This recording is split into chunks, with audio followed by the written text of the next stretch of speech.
What if you could create a stunning patriotic home decor with just paper? Let me show you how. Get ready for another non card project as we celebrate the 250th birthday of this beautiful country. Today, I'll be creating a festive three-dimensional frame decor piece using the classic red, white, and blue colors, along with layered die cuts, textures, and lots of fun details to bring everything to life.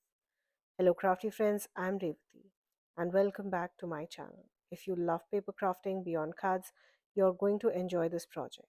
So grab your favorite supplies and let's dive right in as I show you exactly how I created this absolutely beautiful framed decor piece from start to finish.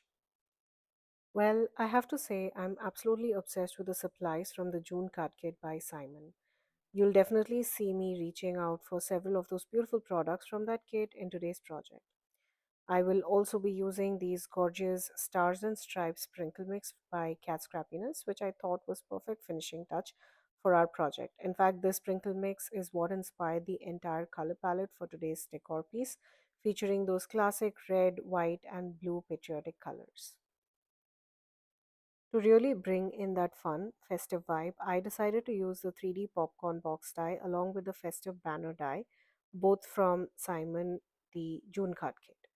I thought these elements were absolutely perfect for our patriotic celebration. And when I think of fireworks, parades, and holiday festivals, popcorn is always one of those classic treats that comes to my mind. So I knew I wanted to incorporate it into our decor piece today. The stamp set you see here is also part of the June kit, which, as I mentioned earlier, I have been absolutely loving it. It includes those adorable little firework images, which is what we'll be stamping on our background today, adding little pops of interest and helping to fill in some of those open spaces. To give the popcorn a more realistic look and plenty of texture, I'll be using the Simon's Heat and Fluff paint. I also reached out for these absolutely gorgeous alphabet dies from Sizzix to create our focal point sentiment for our project. I went ahead and die cut the letters USA from white cardstock three times each. By stacking the layers together, I can create a nice thick chipboard like letters that really stand out against the background. It's such a simple technique, but it adds so much dimension and gives the finished piece a beautiful polished look. To keep the video moving along, I also went ahead and did some die cutting off camera. I also cut all of that popcorn pieces and the festive banner pieces from white cardstock so they'd be ready for ink blending and assembly later on. I also die cut the banner string using black cardstock, which creates a nice contrast and helps the banners stand out once everything is put together. I have to admit, up until this point, I was fully planning on turning all these elements into a card, but somewhere along the way, inspiration stuck and I completely changed my mind. The more I looked at all of those die cuts and the embellishments, the more I felt they deserved to be displayed as a home decor piece instead. Luckily, I had this very simple 4 by 6 inch frame that I picked up from my local dollar store, and I thought it would be absolutely perfect for this project. I love finding inexpensive frames like these because they make it so easy to transform your paper crafting into something you can display around your home or even give as a handmade gift. To create the base of our design, I trimmed a piece of white cardstock to be 4 by 6 inches so that it would fit perfectly inside the frame. This will serve as our main canvas, giving us plenty of room to build up all the layers, textures, and the dimensional elements while keeping everything nice and secure inside the frame. I chose to die cut all of my elements from white cardstock because it gives me complete freedom to customize the colors. Instead of being limited by the colored cardstock, I can ink blend each piece to match my project perfectly. For today's patriotic decor piece, I'll be working with the beautiful shades of red and blue to really capture that classic festive feel.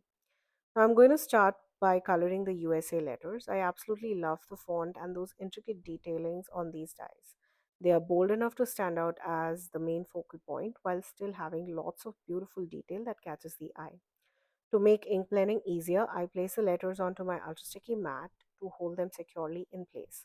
And for colors, I'll be using lumberjack plaid and faded jeans distress ink. These two shades complement each other beautifully and create that iconic patriotic color palette. I started with the red on top of the letters and gradually built up the color before blending in that beautiful blue, creating a vibrant finish that really brings these letters to life. I bought the red ink in about halfway across each letters, making sure not to blend all the way through the center. After finishing one side, I carefully lifted each of those letters and repositioned it on a different area on my ultra sticky mat. This helps prevents the inks from transferring onto the ink blending brush and more importantly keeps my blending brush from getting contaminated with the opposite color. Now once the red was finished, I switched over to the faded jeans and blended the blue onto the opposite side of each of those letters. I was careful not to let the two colors overlap because I wanted to preserve a thin strip of white cardstock running right through the center of each of those letters. That little bit of white creates that clean separation between the colors and gives the letters a crisp, bold look that fits the patriotic theme perfectly. With all the ink blending complete, I moved on to assembling the letters. I adhered the three die cut layers together, and what a difference that makes. Those extra layers add so much dimension and gives the letters a sturdy, more chipboard like feel. It's a simple step that really elevates the finished decor piece and helps the sentiments stand out beautifully against our background. The reason I chose to start with a sentiment was because I knew I wanted a little extra sparkle to it. Once all of the ink blending was completed, I applied a thin layer of glue over the front of each of those letters on the lower part, basically on the blue part, and sprinkled some of the rock candy fine glitter to give them a beautiful shimmer. I wanted to keep this step first so that the glue would have plenty of time to dry while I worked on the rest of the project. That way, I wouldn't have to stop midway through and wait for the glitter to set before moving on. By the time we finish creating all of our other elements and start assembling everything together, the glue will be completely dry and the glitter will be securely adhered and the letters will be ready to become the sparkling focal point of our finished decor piece. I think that little touch of shimmer really added that right amount of festive sparkle and really makes the sentiment pop. I applied just a tiny bit of glue along the edges of each of those alphabets, making sure not to overdo it. Then I gently smudged the glue with my finger so it created a thin, even layer. This helps the glitter stick nicely without clumping or creating thick, uneven spots. Once that was done, I dipped each letter directly into the container of the rock candy glitter. Now, this is honestly is one of my favorite and the easiest ways to add sparkle to small die cut pieces because it gives such a beautiful, even shimmer without a lot of fuzz. Now, to make the process even more easier and less messy, I like to hold each of those pieces using my reverse tweezers. It gives me a much better grip on those tiny letters and keeps my fingers free from glue and glitter. Definitely a small tool that makes a big difference in projects like these. I absolutely love how these turned out. You could definitely cover the entire alphabet with glitter if you wanted that full sparkle effect, but I decided to add glitter just to the lower part of each of those letters. I set the letters aside to dry while I moved on to the rest of the elements. Next, I placed all of the popcorn pieces and the banners onto my ultra sticky mat so I could begin with my ink blending. I'll be working with both red and blue tones for these as well to keep everything cohesive in that patriotic theme. I started by adding a touch of lumberjack plaid all over the pieces, making sure each popcorn piece and three of those banners got that warm red tone. Just like I did with the alphabet, once I finished the red ink, I carefully moved all the pieces to the clean section of my sticky mat. This keeps the colors from mixing and also prevents any unwanted transfer onto my tools. Then I went it with the faded jeans and added the blue tones to all of the pieces, completing that classic red, white, and blue look that ties everything together beautifully. Usually, I would reach for a soft yellow or a warm buttery tone when coloring popcorns to keep it looking more realistic. But for this project, I decided to take a slightly different approach and use a mix of red and blue instead. It felt like a fun, unexpected twist that still ties in beautifully with the overall patriotic theme. Next, I wanted to add a little bit of white back into the popcorn to really bring out that patriotic color palette and enhance the texture. For this, I decided to use the Heat and Fluff paint, which I have also used in some of my previous projects. Now, what I do is simply add tiny little dots of the paint onto each of those popcorn pieces. Then I bring in my heat tool and heat set them. Now, one important thing to remember is to make sure your heat tool is fully heated up before you start. so you get that proper puffing effect right away.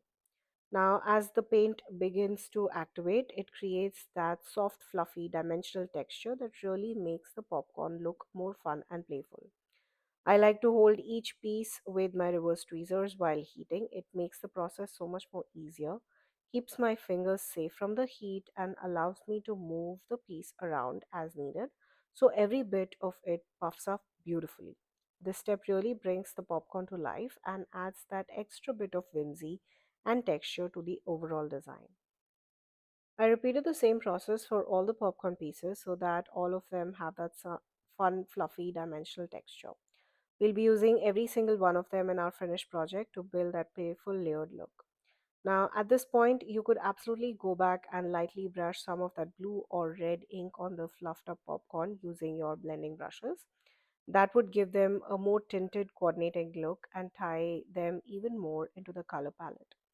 But for this project, I decided to leave them white. I really like the contrast it created against the bold red and blue elements, and it just helps keep that classic patriotic feel while also letting the texture stand out on its own. Moving on to the popcorn box, I wanted to add those classic striped details that you usually see on your traditional popcorn packaging. But instead of sticking to just one color, I thought it would be fun to incorporate both the red and the blue stripes to keep everything consistent with the theme. The stamp actually includes the striped image that makes this step super easy and gives a nice clean result. I placed my white die cut popcorn box piece onto my stamp wheel so I could get everything perfectly aligned before stamping. I started by inking the lower portion of the stripe with the lumberjack plaid, carefully applying it only to the bottom section of the design. Then for the upper portion of the stripes, I switched over to faded jeans and inked that section separately. Now, this created a beautiful two-tone effect where the red and the blue meet in the middle, giving that subtle blended transition along the popcorn box. I absolutely love how this little detail ties everything together and adds so much more visual interest while still keeping the design clean and cohesive. I folded the popcorn box along the score lines and applied a thin line of liquid glue along the edge to seal it into shape. Now, I always like using liquid glue for this step because it gives me enough working time to adjust everything and make sure that the box comes together really neatly. Now, these score lines are created using the die itself, so you don't have to worry about where to fold to create these beautiful box details. Now, once the box was assembled and secured, I moved on to the fun part, which is adding all those little fluffy popcorn pieces. I first adhered the base layer of each of those popcorn pieces into the box, building the foundation for our design. I then layered the fluffy, heat embossed popcorn pieces on top to create that dimensional textured look. For some of those pieces, I used liquid glue for that flat, secure hold, while for others, I added some foam tape underneath to give it a little bit of an extra lift and dimension. I love mixing both techniques because it creates a more dynamic, layered effect and makes certain popcorn pieces pop forward beautifully against our background. I also placed one of the popcorn pieces slightly outside the striped area just to give an illusion that the popcorn is overflowing from our box. I really love adding little storytelling details like this. It instantly makes the design feel more playful and dimensional. To finish off that section, I added the small oval piece as an embellishment for the popcorn box. It acts like a little decorative label and helps balance the design beautifully. Now, to tie everything together, I also layered in one of those beautiful star sequences from the Stars and Stripes sprinkle mix. That tiny sparkle element adds just the right amount of shine and brings in that festive, celebratory feel while complementing all the red, white, and blue details throughout the project. Isn't our popcorn box just absolutely adorable? I am honestly so happy with how all those little beautiful details came together. And with the popcorn box all finished, we can now move on to our little banners. Now, I had six banner pieces in total, and I split them between the two colors. We have three inked in red and the other three in blue. Now, to add a bit more detail and interest, I pulled out those small sparkle style stamp images from the stamp set. I stamped each of those banners with the opposite color to create a nice contrast and give them a bit more visual texture. Now, so that means that the red banners got touches of the blue sparkle and the blue banners got stamped with red. I love how this simple step adds just the extra layer of dimension and ties everything together so beautifully. I then threaded all of the banners into the black die cut string piece, spacing them out evenly so that they drape nicely and have that playful festive look. I really love how the simple step instantly brings movement into the design and makes the whole banner feel more dynamic. And well, with that, both of our focal point elements are now complete. I'm absolutely loving how this piece came together. The colors, the texture, and all those layered details are working together so beautifully. Now, all that's left is to build our background and bring everything together into a frame. This is the part where the entire project really starts to come to life, and I can't wait to assemble it all and see the finished decor piece come together. I started by stamping the little firework images onto our background panel, keeping the same red and blue color palette to stay consistent with the rest of the project. I love how these small firework details instantly add movement and the absolutely gorgeous feel to our design. Usually, I would reach out for my regular stamp block for something like this, but since I am still getting comfortable with layering and double stamping especially with the distress inks, I decided to use my Sizzix stamp and stencil attachment instead. It's such a handy tool because it makes positioning and repeating images so much more easier, especially when you want to build a pattern or layered stamped images. Now, if I were using my stamp wheel, I would have needed to move the paper each time to get the right placement. But with this tool, I can keep my cardstock in place and simply reposition the stamp itself, which gives me a lot more control. I began with a larger firework image and stamped it 3 times using the lumberjack plaid. Once that layer was complete, I went in with the faded jeans and stamped the second set of fireworks right over and around the red ones. This layering creates a really fun overlapping effect and adds depth to the background while still keeping everything cohesive in our red, white, and blue theme. At this point, I'm really happy with how the overall decor piece is coming together. All the colors, textures, and the little details are finally starting to feel cohesive, and it's actually the look that I was going for. Now, I went ahead and layered both the banner and the little popcorn die cut onto our background panel. I was very intentional about the placement here, especially with the popcorn pieces, because I wanted to make sure that I had left enough open space in the center so that our USA alphabets can sit nicely as the main focal point without feeling crowded. Now, to add dimension and really make these elements stand out from the background, I used foam tape behind both the banner and the popcorn cluster. Now, I love using foam tapes at this stage because it instantly lifts everything up and adds that beautiful shadow detail, which really enhances all of that layering we've built so far. Now, I'll admit if I were creating a card, I wouldn't have added so much dimension to each of these pieces just because if I plan on mailing it out, I don't want to add any extra postage or have a bulky envelope. Now, once all these were in place, everything is starting to take shape and the design is ready for the final focal element to bring it all together. I then adhered the USA alphabets right next to the popcorn box using liquid glue to secure them in place. I didn't worry too much about getting everything perfectly straight. In fact, I intentionally placed them slightly offset.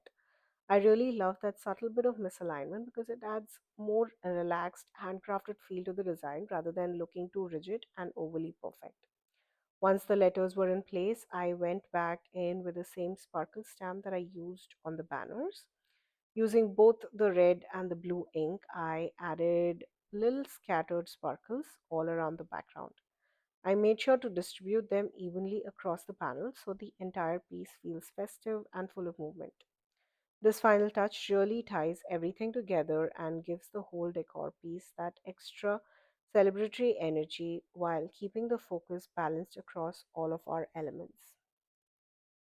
At this point, I felt it would be perfect to add a small sub sentiment to complete the design and wish a very happy birthday to this absolutely beautiful country. So I reached out for the happy birthday sentiment from Nature's Magic set by Altenew. I really love how small and delicate the font is. It's subtle enough that it doesn't compete with the main focal point elements, but still adds that meaningful finishing touch to our project. I stamped the sentiment using black ink and then sprinkled some clear embossing powder over it. After heat setting it, the sentiment became beautifully glossy and slightly raised, which gives it a nice polished finish. To tie it in with the rest of the design, I lightly ink blended both red and blue over the sentiment strip, echoing the same color palette that I used throughout the project.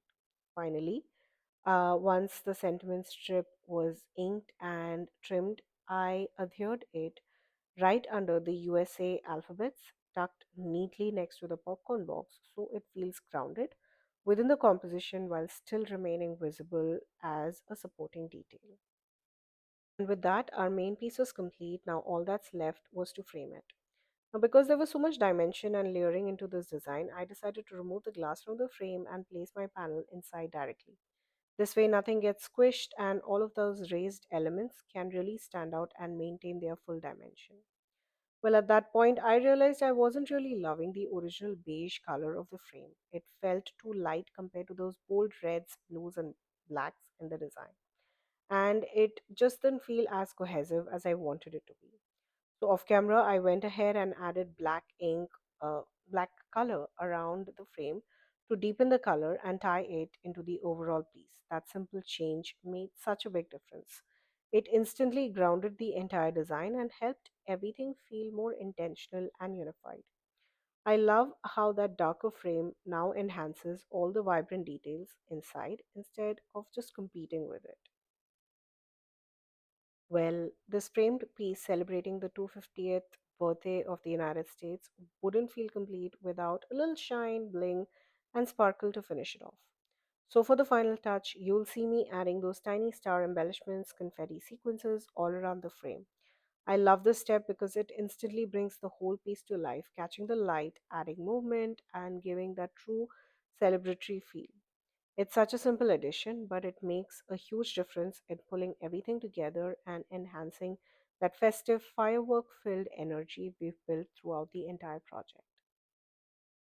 And with that, our framed decor piece celebrating the 250th birthday of this absolutely beautiful country is finished. I absolutely love how this project came together, from the layered ink blending and textured popcorn elements to the dimensional banner and sparkling accents.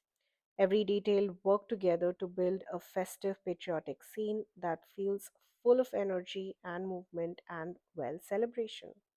What started out as a simple idea quickly evolved into a dimensional framed piece, and I really enjoyed experimenting with the different techniques along the way, especially the heat fluff and texture, the glitter accents, and the layering of all those little die cut pieces for extra depth. I hope this inspires you to look at your dies and stamps a little differently and maybe even turn your next card project into a home decor piece. I'll be sure to link all the supplies that I used to create this piece in the description box below. Please note that all of those links will be affiliate links, which means that if you shop using one of my links, I'll get a small commission at no cost to you guys.